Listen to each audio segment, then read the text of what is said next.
All right. Looks like we're live. Hey, if you're new to my corner of the internet, I am Liz Walker, business coach for women of color. And in today's video, I'm very excited for this video. Just want to say that.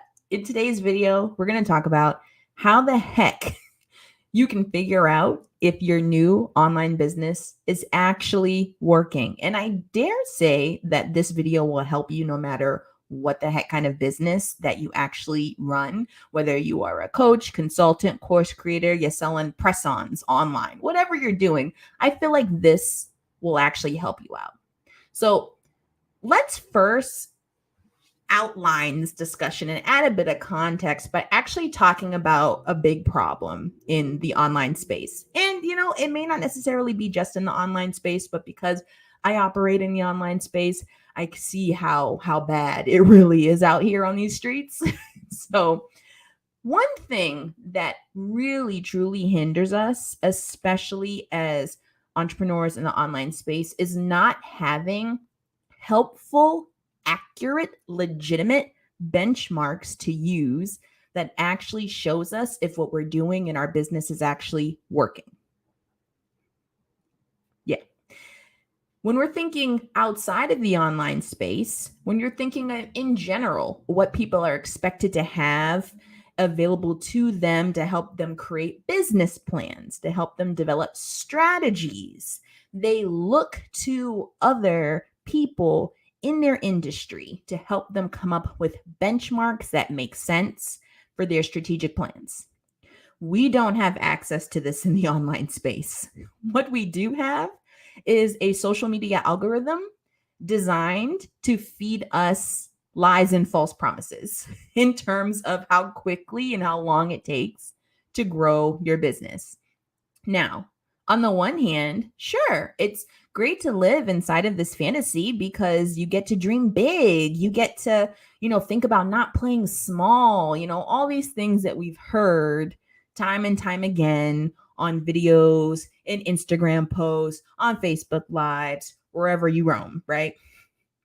But on the other hand, it does us an incredible disservice because we're not able to actually have effective, accurate benchmarks to use to gauge the progress of our own businesses. And then what that does is it sets us up to fail because we don't have an idea of what our business, quote unquote, should be doing at any given time. You need benchmarks. Even if you're thinking of just like experiments in general, that's basically what business kind of boils down to. You're conducting a bunch of experiments, checking your variables, and seeing if what your hypothesis is, if it works, right? But you need to be able to have accurate benchmarks, accurate data, accurate ways to gauge outcomes in order for this to actually be effective for you, right? If we're talking about goal setting, an important aspect of goal setting is being able to set realistic goals.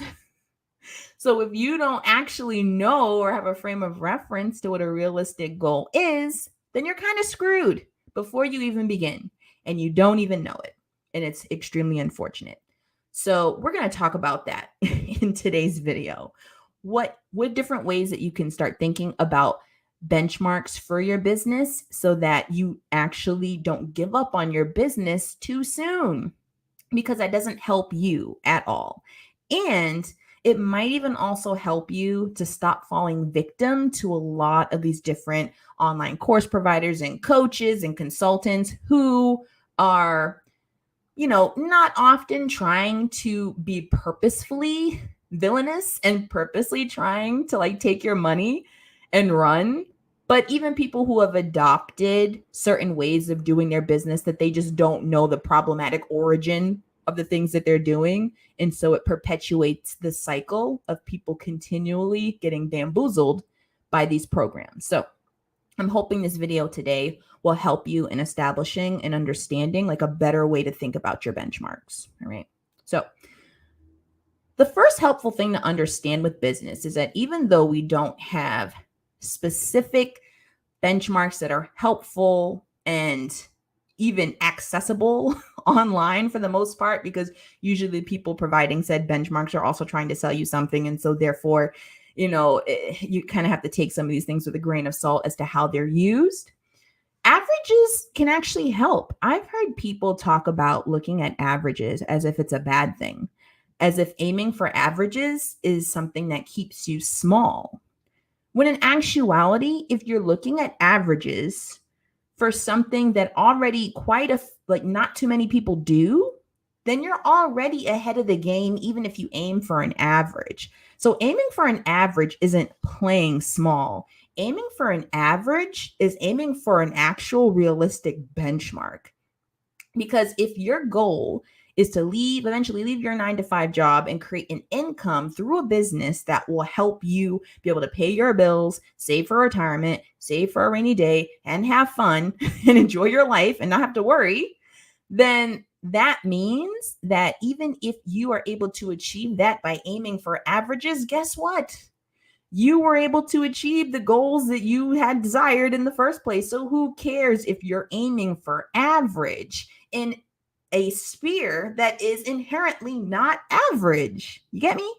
You get what I'm talking about? So don't be afraid to aim for averages. And now, one data point for averages that I want to talk about is there's a few. So first we'll talk about, on average, how long does it take a business, and this is not just in the online space, but business in general, to make a profit, if it does make a profit, right? Because some of them do just fail. But to actually make a profit, how long does it take on average? Anywhere from 2 to 3 years is the average. So if you're in your first 6 months, dare I say even first year of business, and you still haven't hit the income goals you were hoping to hit, just understand, according to averages, yeah, it's kind of expected. And it can be difficult to remember this when everyone online is talking about hitting 6 figures in 6 months. Everyone's talking about, going viral and making all this money overnight. Everyone seems to be an overnight success. Even the people who were definitely not an overnight success make a point to make you think they were an overnight success. That's another story entirely. That's another live. We'll talk about that in a different video. But the point is that you're right, where you are right now is perfectly fine.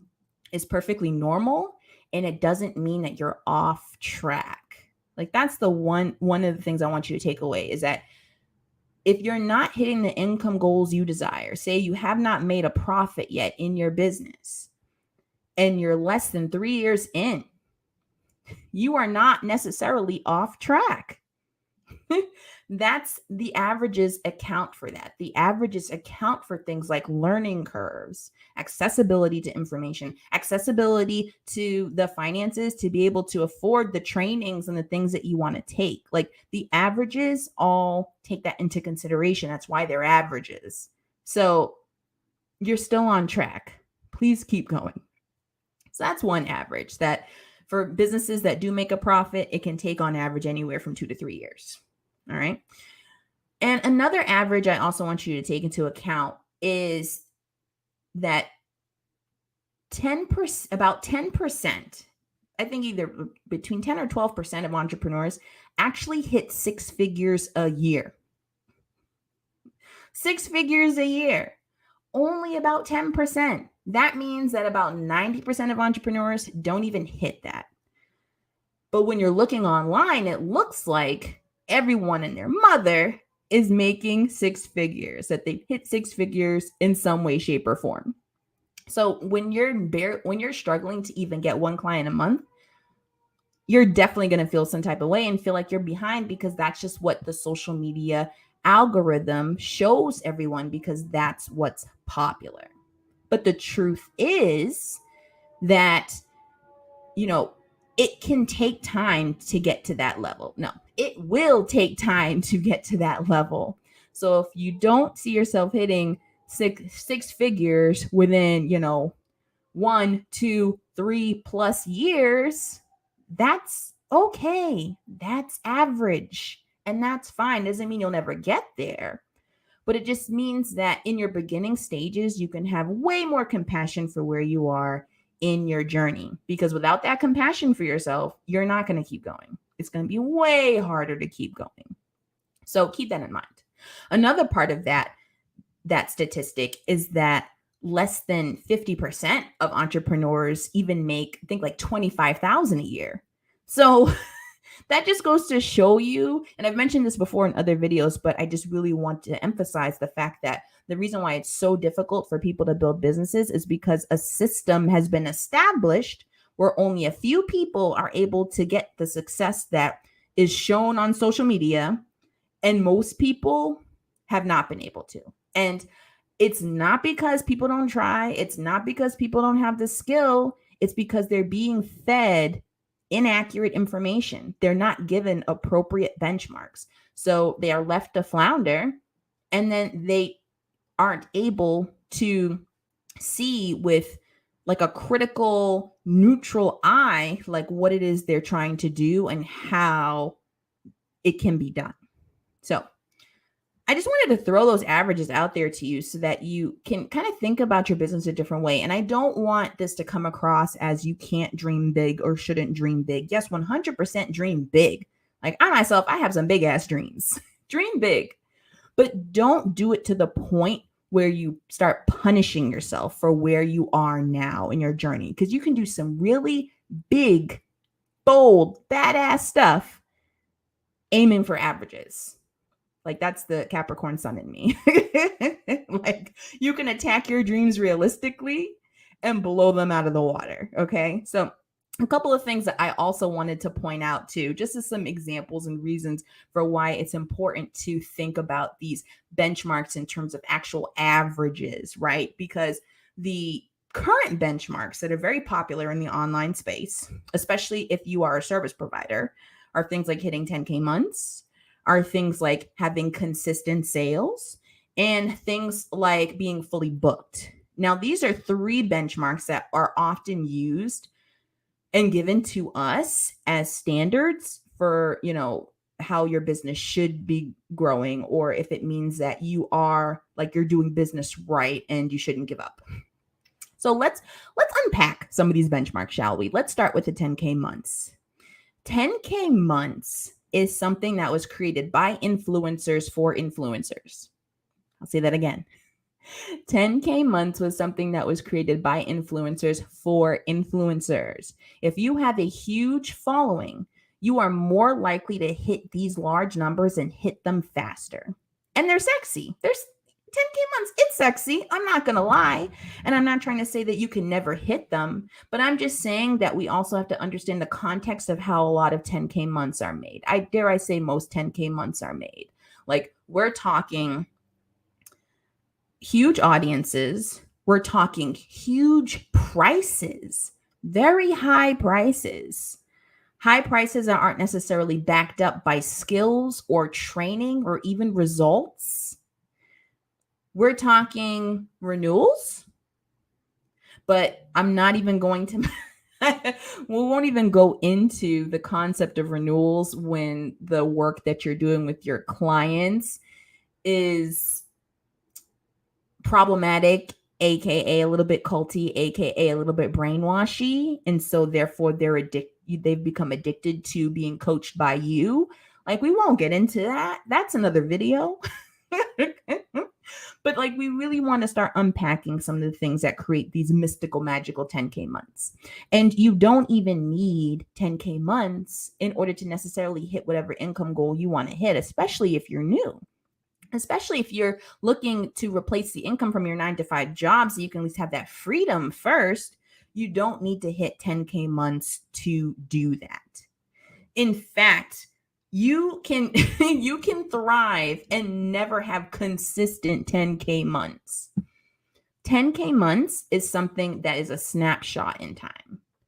People who will boast about these 10K, 20K, 100K, months, they're usually launches. And so all of your income for the year was condensed into a couple of months. Like I just want to expand you into asking about context. The 10K months in and of themselves is not bad, But what you don't want to do is start using it as a tool, as a benchmark that punishes you for where you're at in your journey, especially when 9 times out of 10, the people who are bragging about these 10K months are not doing it in a way that actually is profitable or ethical. So that's one. Let's talk about consistent sales. This is another sexy one that I often see get marketed around by a lot of the business gurus. This idea of consistent sales. When you're starting out in your business, especially when you're used to getting the regular salary of a 9-to-5 job, you're trying so bad to get back to that place of safety, back to that place of consistency, of expectation, of being able to know what's going to happen, of certainty. But that does not exist in business. The concept of consistent sales, how it's being marketed, does not exist. It does not exist because for no business in the world ever is any 2 months the same. Every month is different. Every quarter is different. It's all different.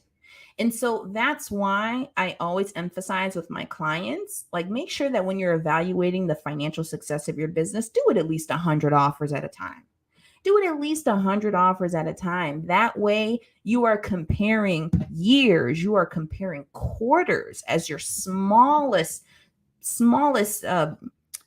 length of measurement, so that you're not trying to give yourself a benchmark that is impossible to meet and that you don't even have to meet, and then using that to judge the success of your business. It's terrible. There's no such thing as consistent sales.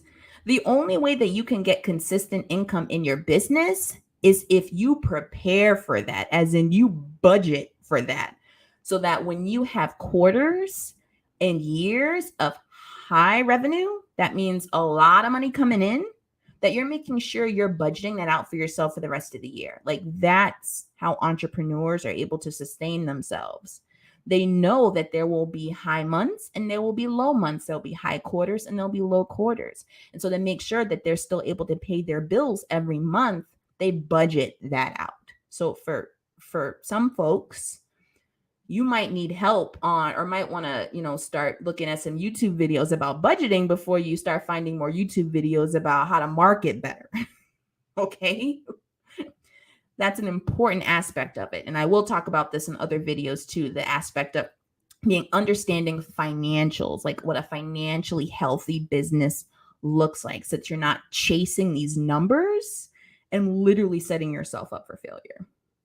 All right. Now let's talk about being fully booked. That's another benchmark that's big out there in the online space. You have to be fully booked, when the concept of being fully booked is so subjective. You can have people out there who literally had spots for 3 people in their program, and they will say as their marketing cry, I got fully booked and I can help you get fully booked too. Yeah, if you're selling a $25,000 package to 3 people, I mean, like, sure. But for everyone else, fully booked is going to look a lot different and will have many different circumstances involved with it. You can have a financially healthy business, a thriving business, a business that meets and surpasses the income that you had from your 9-to-5 job without ever technically getting fully booked, whatever that even means, right? It's different for so many people. You can hit 10K months and not technically be fully booked. It's so arbitrary, but they're these made up benchmarks highlighted by the social media algorithm and by people who honestly do know better, but many who don't know better, because they're literally just marketing from their own scarcity and the things that they see work according to the capitalist standards that we have. So they just want a business that works, so they're afraid to try anything different. But I want to share with all of you that these benchmarks do not work for most. These benchmarks are made up, usually by influencers for influencers. So they will not serve you in terms of thinking about whether or not your business is actually working, especially if you're brand new. So I'll leave you with this.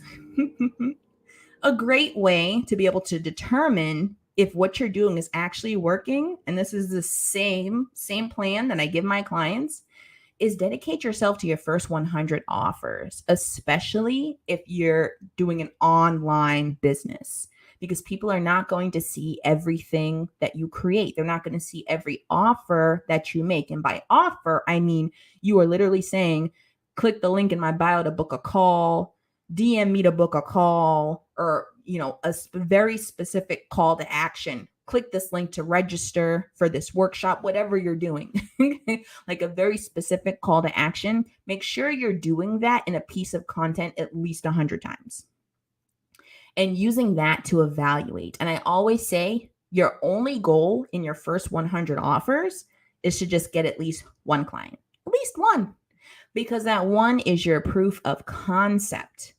That one shows, okay, my marketing actually does work. There's nothing wrong here. And then all you need to do is just continue to repeat that. Continue to repeat that and continue to see, experiment with how many offers you can make in a year. It took me about 8 months to make my first 100 offers, and I signed 2 clients. And then the next year, I did 200 offers in that year because I was able to develop a system, how to make things work. I wasn't overthinking so many things. I knew that it was mainly about repetition. And I also had strong belief in the value of coaching and the value of how I coach. So I would say spend your first 100 offers, not only making those offers, but also building up on your skills so that you can actually have a bit more belief in what it is that you do. For some folks, you start out here wanting to be a coach, wanting to be a consultant, and lots of people on the interwebs, they tell you that anyone can do it and you can just get started and charge thousands of dollars for it. And technically that's true. However, you can't lie to yourself.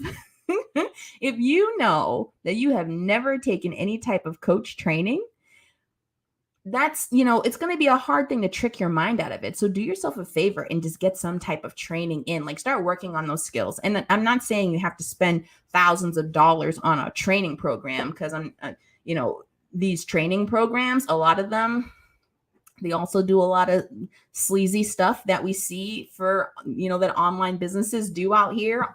So there's no perfect program or coach or certification. Everything's pretty much corrupted by capitalism and white supremacy culture. So sorry, but still seek out some type of training.